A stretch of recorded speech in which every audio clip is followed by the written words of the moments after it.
निम्न में से कौन सा विकल्प असत्य है? तो कौन सा विकल्प है जो कि असत्य है? तो 1 bhp मतलब 1 ब्रेक हॉर्स पावर बराबर होता है 1 hp, मतलब 1 हॉर्स पावर माइनस 1 fhp मतलब 1 फ्रिक्शन हॉर्स पावर मतलब घर्षण बला शक्ति। मतलब कह सकते हैं 1 bhp बराबर क्या होगा? तो 1 अश्व शक्ति में से घर्षण वाला जो अश्व शक्ति रहेगा उसको घटाकर, मतलब मूल शक्ति जो होता है अश्व शक्ति, जो भी मूल शक्ति जो मूल रूप से शक्ति होगा उसमें से घर्षण वाला शक्ति घटाकर हम लोग 1 bhp निकाल सकते हैं। तो इसी को इधर उधर करना है। तो क्या है 1 hp बराबर क्या है? hp अगर जो इधर रख दिए तो इधर रखे तो bhp माइनस इधर माइनस में इधर आके प्लस में, तो bhp प्लस fhp हो जाएगा, ये सही है। और fhp अगर जो इधर ला लिए प्लस में, fhp यदि जो इधर ला लिए तो क्या होगा कि bhp माइनस hp होगा। तो यही तो गलत है, ये गलत है। बाकी यदि जो bhp इसी रखे तो 1 hp नहीं ihp है, 1 ihp माइनस fhp होगा। तो bhp मतलब ब्रेक हॉर्स पावर बराबर ihp मतलब internal horse power minus fhp मतलब उसमें जो फ्रिक्शन हॉर्स पावर रहेगा उसको घटा कर आएगा। मतलब 1 bhp ब्रेक हॉर्स पावर जो आएगा, इंटरनल उसका हॉर्स पावर जो रहेगा उसमें से घर्षण हॉर्स पावर को, फ्रिक्शन हॉर्स पावर को घटाने पर 1 bhp मिलता है। तो यही मुख्य रूप से सूत्र है, लेकिन ये जो दिया था ये गलत है। मतलब एक कह सकते हैं इसको निकालना है तो fhp को इधर रखेंगे, इधर लाएंगे तो प्लस में होगा। तो ये क्या होगा कि ihp तो इधर रहेगा लेकिन इसको फिर इधर भेजना पड़ेगा, तो ये भी सही है। ये 2 नंबर है जो कि गलत है। इंजन की टॉप आवर होलिंग की आवश्यकता कब पड़ती है? मतलब इंजन की टॉप आवर होलिंग की आवश्यकता कब पड़ेगा? तो इंजन की टॉप आवर होलिंग की आवश्यकता कब पड़ सकता है? तो इंजन में ऑयल खपत बढ़ने पर, जब इंजन में ज़्यादा तेल खपत बढ़ जाएगा तो टॉप ओवर होलिंग मतलब पूरा खोलने की आवश्यकता, इंजन को पूरा खोलने की आवश्यकता कब पड़ेगा? जब इंजन में ऑयल खपत बढ़ जाएगा, इंजन में जब नीला धुआं देने लगेगा तब उसको पूरा खोलने की आवश्यकता पड़ेगा। इंजन का कंप्रेशन लीक होने लगा, मतलब संपीड़न जो है लीक होने लगेगा, तब खोलने की आवश्यकता पड़ेगा। मतलब कह सकते हैं उपरोक्त सभी स्थिति में इंजन वाल्व का देर तक खुला रहना क्या कहलाता है? तो देर तक खुला रहना मतलब लेट तक खुला, ज़्यादा समय तक खुला रहता है। इंजन वाल्व का देर तक खुला रहना क्या कहलाएगा? तो वाल्व लैग पीरियड कहलाता है, लैग पीरियड। अब पहले देर तक खुला रहना मतलब लैग पीरियड कहलाता है। इंजन वाल्व का तुरंत खुलना देर तक मतलब कम समय तक खुलना लीड पीरियड कहलाता है, लेकिन देर तक खुला रहना लैग पीरियड कहलाता है। इंजन वाल्व का देर तक खुला रहना क्या कहलाएगा? तो लैग पीरियड कहलाता है। निम्न में से CI इंजन का उदाहरण है। CI इंजन मतलब कंप्रेशन इग्निशन इंजन का उदाहरण है। तो पेट्रोल इंजन जो है SI इंजन का उदाहरण है, मतलब स्पार्क इग्निशन का। गैस इंजन भी स्पार्क इग्निशन का। तो CI इंजन का उदाहरण है, मतलब पेट्रोल इंजन भी हो जाएगा और गैस इंजन भी। ऐसे पेट्रोल इंजन SI का भी होता है। क्रूड ऑयल इंजन भी हो जाएगा CI इंजन का उदाहरण, मतलब सभी हो जाएगा CI इंजन का उदाहरण। पेट्रोल इंजन में पेट्रोल के स्थान पर डीजल उपयोग करने पर क्या होगा? पेट्रोल इंजन में यदि जो पेट्रोल की जगह डीजल डाल देंगे तब क्या होगा? इंजन नहीं चलेगा, इंजन नहीं चलेगा। चूषण क्रिया के दौरान डीजल इंजन में सिलेंडर में प्रवेश करता है। चूषण क्रिया मतलब सक्शन स्ट्रोक के दौरान केवल डीजल इंजन में क्या प्रवेश करता है? तो केवल वायु प्रवेश करता है, केवल शुद्ध वायु, मतलब हवा भी कह सकते हैं। निम्न में से किस प्रकार के इंजन में अच्छी बैलेंसिंग और अधिक समानांतर टॉर्क मतलब बला घूर्ण पाया जाता है? तो किस में होगा? इनलाइन इंजन में होगा। इनलाइन इंजन होता है जो इस प्रकार रहता है, ठीक। और अपोजिट इंजन जो रहता है इस प्रकार होता है, एक इधर टानता है, एक इधर रहता है, एक इधर रहता है। अभी शेप इंजन भी आकार के होगा। कहता है कौन सा इंजन अधिकतम दक्षता पर चलता है?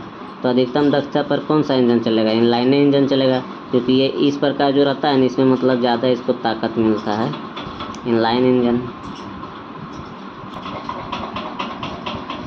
कहता है अस्क्यू बेंजिंग निम्न के लिए किया जाता है, मतलब अस्क्यू बेंजिंग किस लिए किया जाता है? तो अस्क्यू बेंजिंग कब करेंगे? जब शक्ति निर्गम ईंधन खपत, मतलब शक्ति देने वाला जो ईंधन है उसका खपत मतलब ज़्यादा होगा, तब अस्क्यू बेंजिंग करेंगे। अस्क्यू बेंजिंग निम्न के लिए किया जाता है, किस लिए किया जाता है? तो शक्ति निर्गम ईंधन खपत के लिए।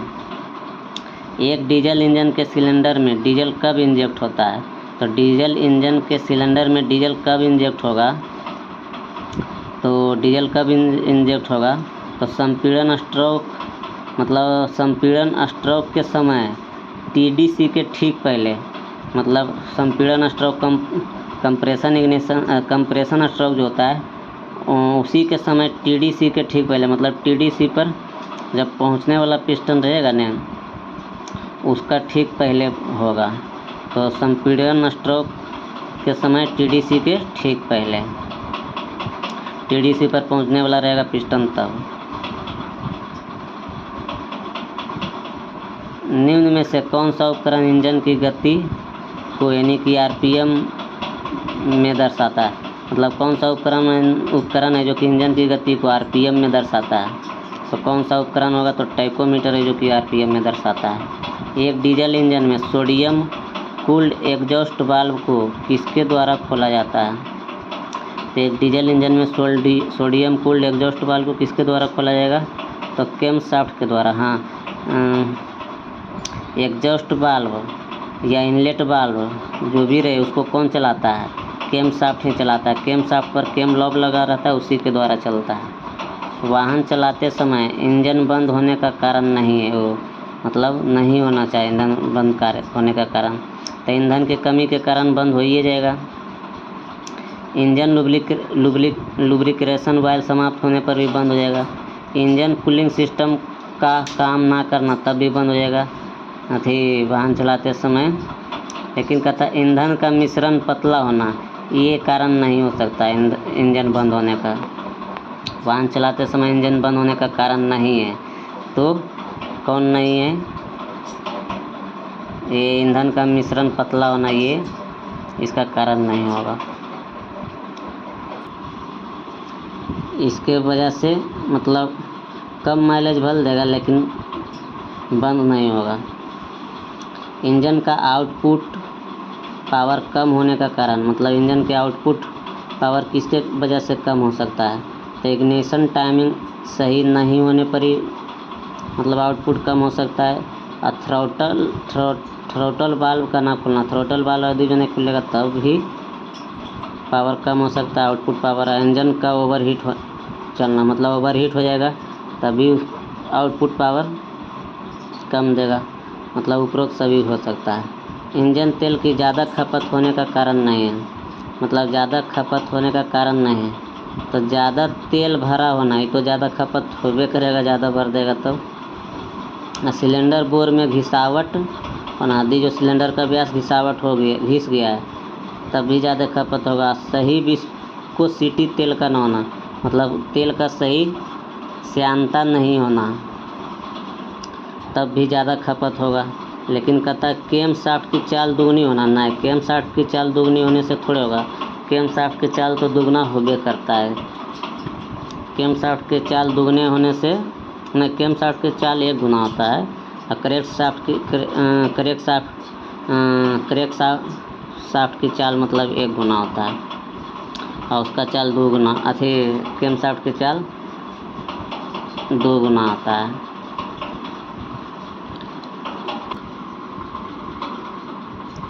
तो क्रैंक शाफ्ट की चाल 2 गुना होता है और कैम शाफ्ट की चाल 1 गुना।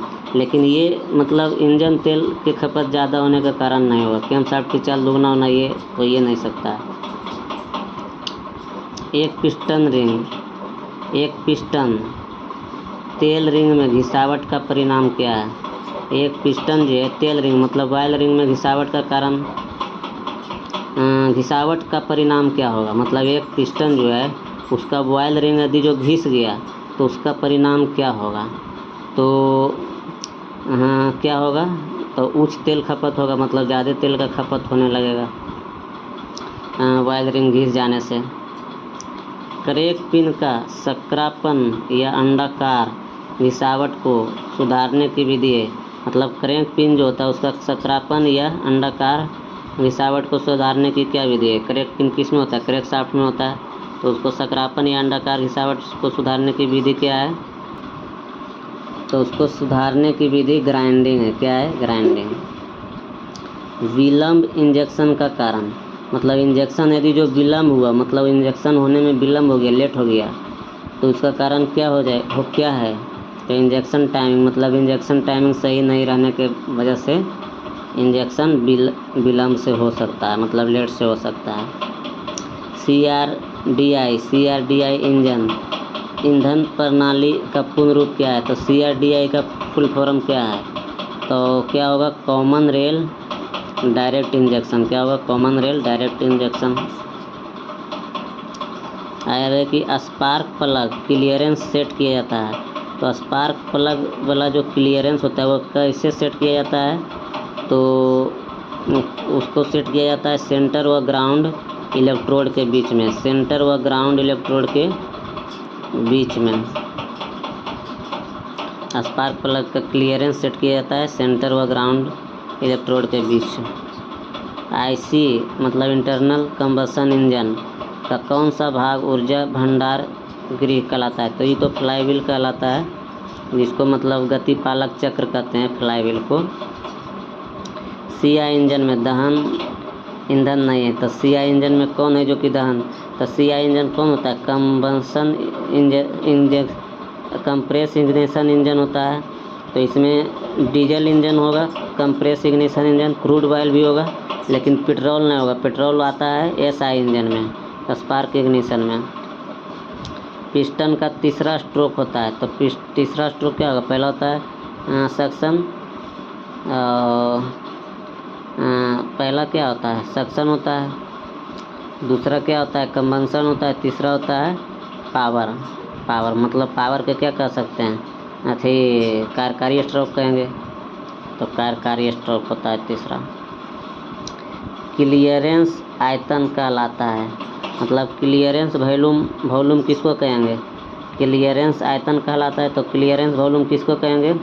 तो सिलेंडर में TDC पर स्थित पिस्टन के ऊपर, सिलेंडर में TDC पर जो स्थित पिस्टन के ऊपर जो जगह होता है, जो इससे बना रहेगा, पिस्टन ये है तो पिस्टन में ऐसे जगह रहता है, मतलब इस प्रकार, तो उसी को कहेंगे क्लियरेंस आयतन। पिस्टन इस प्रकार होगा ना सिलेंडर के रूप में इस प्रकार होगा। तो यहाँ जो ऊपर में जो जगह रहता है कंबेशन कराने के लिए, इसी को क्लियरेंस आयतन कहते हैं। तो सिलेंडर में TDC पर स्थित पिस्टन के ऊपर के जगह को क्लियरेंस वॉल्यूम कहेंगे। इग्निशन टाइमिंग सेट की जाती है, तो इग्निशन टाइमिंग कैसे सेट की जाती है?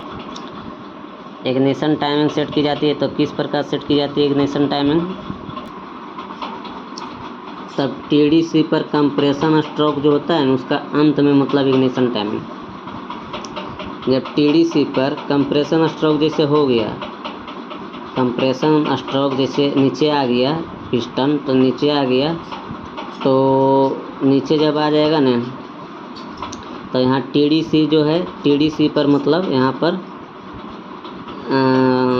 इग्निशन होगा, लेकिन कब? जब यह नीचे आ जाएगा तब। अपोज इंजन में प्रयुक्त क्रैंक शाफ्ट की संख्या। अपोज्ड इंजन मतलब अपोजिट इंजन जो होता है, अपोज्ड इंजन, उसमें प्रयुक्त क्रैंक शाफ्ट की संख्या कितना होता है? तो उसमें कई वो क्रैंक शाफ्ट होता है?